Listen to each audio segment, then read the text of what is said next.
I'm John McQuay with 8541 Tactical, and we are here with another installment of our Ruger 1022 build.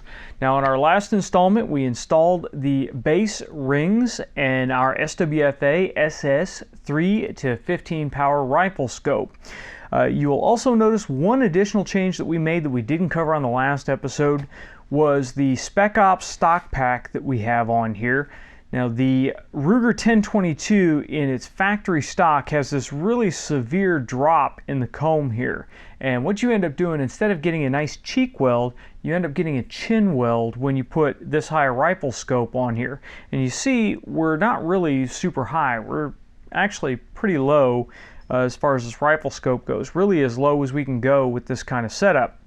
So with the factory stock, a stock pack or some type of comb riser was really necessary.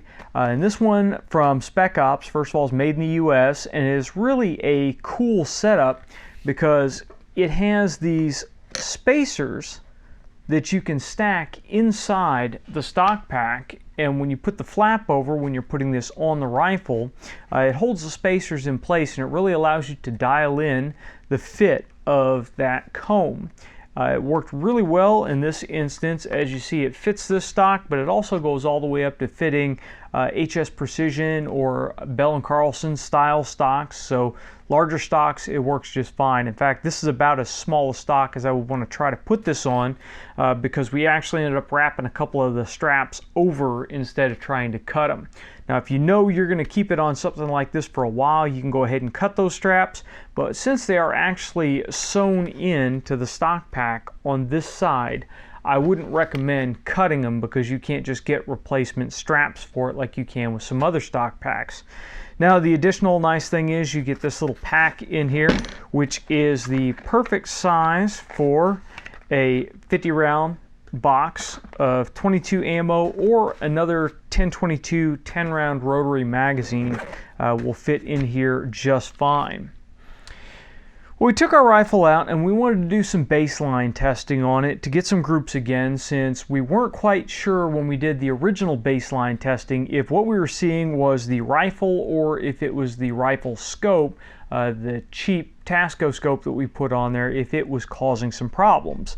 So we went out today again and shot it, put a couple of groups through it with the factory trigger and the factory setup in here. And I can tell you, really, that factory trigger is annoying me to no end. We were able to put down some decent groups at 50 yards, but we kept getting flyers, and I'm fairly certain that the flyers were from me. We were putting the rifle into a Rock BR rest and using a protector rear bag for it, so the rifle was locked in really well. But the problem that we had is the trigger pull on this is about 6.5 pounds. The rifle barely weighs 6.5 pounds on its own. So having a 6.5 pound trigger means we have a lot of potential for moving the system while we're pressing the trigger. And it took a ton of effort for me to make sure that I had the rifle pinned in place and was holding it steady as I was squeezing that trigger. And the factory trigger is not really a clean break either. It's kind of a creepy break. As you start to get closer to that 6 pound mark, you'll feel the trigger start to kind of mush, and then all of a sudden it'll drop and break. So really, it is not a high quality trigger, and we had planned on replacing the trigger as part of this build, but I kind of wanted to do it a little bit later on. But because of those results, I really don't want the trigger pull skewing all the rest of our results. So I can say right off the bat, this is probably right about a 1 MOA rifle, and the groups that we were holding were maybe even closer to half MOA if I was able to keep the flyers in there. But again, I can't say for 100% certain if the flyers were me or the flyers were the rifle because of the horrible trigger that's in here. Now, there are a ton of options out there for Ruger 1022 triggers, and in fact, when we started gathering our parts for the initial build of this, we got kid trigger components, a kid hammer and kid trigger that we could drop into our factory housing. Well, a bunch of you sent me some questions on some other trigger options, and namely about Ruger's own trigger option, the BX trigger. Now, the Ruger BX trigger is actually designed as a drop-in unit for the 1022. It comes in its own trigger housing, so it makes the trigger replacement as easy as it possibly could be.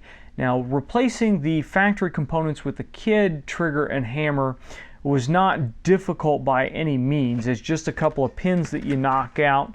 You pull out some parts, drop them back in, make sure that you have the parts arranged correctly, push pins back in, and you're good to go. The Ruger BX trigger is even easier than that. We're going to go ahead and go through installation, and in fact it's so easy I'm not even going to set up the other camera to get the super close-up, because you should be able to see almost everything that we do here. The first thing we're going to do is we're going to pull the trigger out of the package, and I did want to show you Ruger has some really neat packaging for this trigger. They actually have it set up so that you can come in here and you can feel the trigger pull before you even buy the trigger. So their packaging is really cool, and it's set up and it's got a cutout so you can go in there and you can cock the trigger by hand. You can engage and disengage the safety, and you can work the trigger. So when you find one of these in your local gun shop, you can go in, you can see if it's going to be an improvement over your factory trigger or not before you even make the decision to purchase it. Now, we had to look a little bit to get this guy because Midway and Brownells both have been out of stock on them for some time.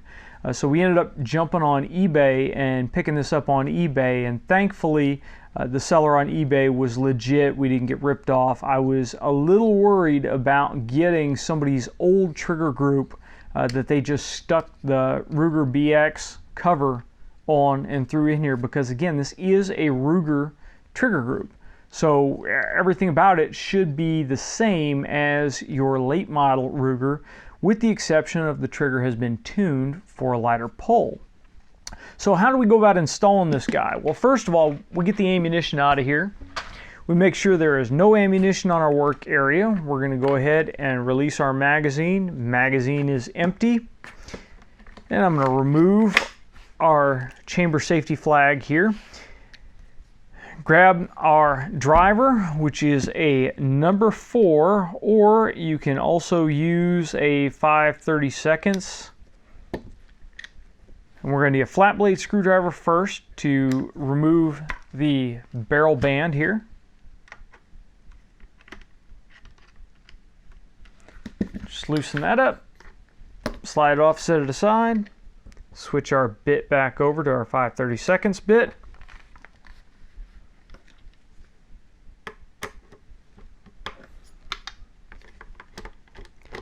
Loosen the takedown screw. And again, on these wood stocks, you don't have to take the takedown screw all the way out. If it's got the brass pillar in there, then all you have to do is loosen it up and you can get it off. Now, before you pivot the stock off, make sure that your safety is set to a middle position so that the sides of the wood stock clear. Otherwise, you're going to hook the stock on the safety and you can cause some damage. Just lift the nose of the stock up and it comes clear.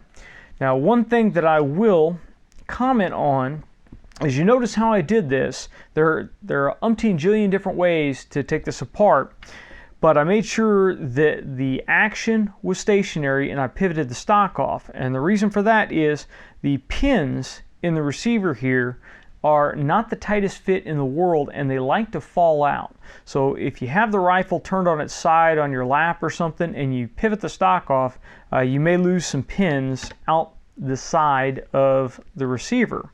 Now we're going to put it back on safe just because I don't want to accidentally drop the hammer when I pull this thing off. And we have 2 pins, one here and one here. And we're just going to punch those guys out and pull them out by hand. And then we're going to pull our whole trigger assembly off. We're going to set it aside. We're going to grab our new Ruger trigger assembly and we are going to pop this little plastic cover off, which again, that plastic cover is keeping all these pins that are holding your trigger components in place. And I'm going to carefully turn it upside down, drop it back into place, and I'm going to push my pins back through.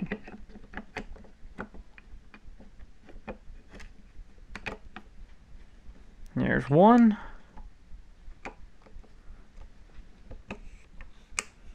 And don't force anything. Everything should slide through really easily. And you saw how easily that went on. Now we're just going to take our stock. Again, we're going to make sure that our safety is in the middle. Drop the stock right back on there. We're going to tighten our screw back down, and it does not need to be Mongo tight. Really just what I did there is fine. If you have a torque driver and you want to snug it down to about 15 inch-pounds, you can do that and you'll be good to go. We're going to go ahead and put it back on safe. Slide our barrel band back on here. Switch over to our flat blade and tighten that guy back down. And again, just snug. We are not trying to put a ton of pressure on there because we don't want a ton of pressure on that barrel. Now, we're going to check to make sure that the action is still clear. I know we checked before we started. Check again now because we're getting ready to pull the trigger. Make sure the muzzle is pointed in a safe direction. Take the weapon off safe, place it on the fire, and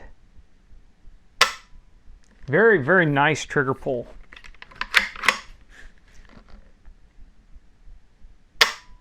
And is much, much better than it was. Let's get the trigger pull gauge out here, and we're going to see what our trigger pull is at. Now we've got our trusty Lyman trigger pull gauge here, and I was about 6.5 pounds on the previous factory trigger. We'll go ahead and cock this. Let our gauge warm up, and we're ready. And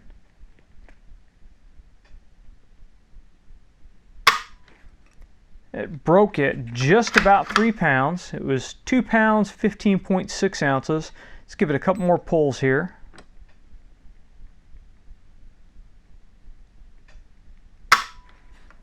That's 3 pounds, 1.7 ounces.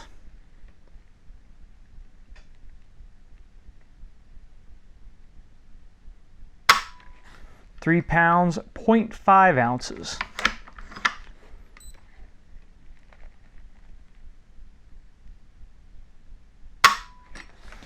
£2 pounds, 13.5 ounces. So we are getting really right around 3 pounds trigger pull on this.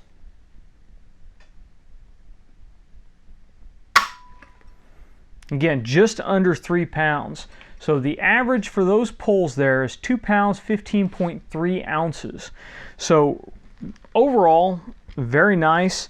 It is a nice crisp trigger. We don't get that ton of mush and all that movement that we had with the factory trigger. So overall, definitely a satisfactory purchase for the around $75 purchase price. And again, remember, when you buy that and when you're comparing it to other trigger components, you're getting the entire housing, and that's one of the pins falling out that I mentioned you have to be aware of. You're getting the entire housing and all the components ready to go. So you are paying for the convenience of just being able to drop everything in and go versus having to take all these components apart and place them in there yourself. Now, if you want to go buy parts like the kid parts and put them in there, you can, and we will probably cover that a little bit later on, and we'll take a look at how much of a difference we had in the trigger pull between the Ruger factory part and the kid parts, but that is going to be as we get further on towards the end of this project. So now what we need to do is go out and we're going to shoot our baseline again. with the upgraded trigger and see if that makes any bit of a difference versus what we had previously. So that is it for this installment of our Ruger 1022 build. If you've liked this episode, please make sure you like, share, and subscribe. If you got any questions or comments, please put them in the comment section below or send them to us on Facebook or Twitter. And until next time, get out and shoot.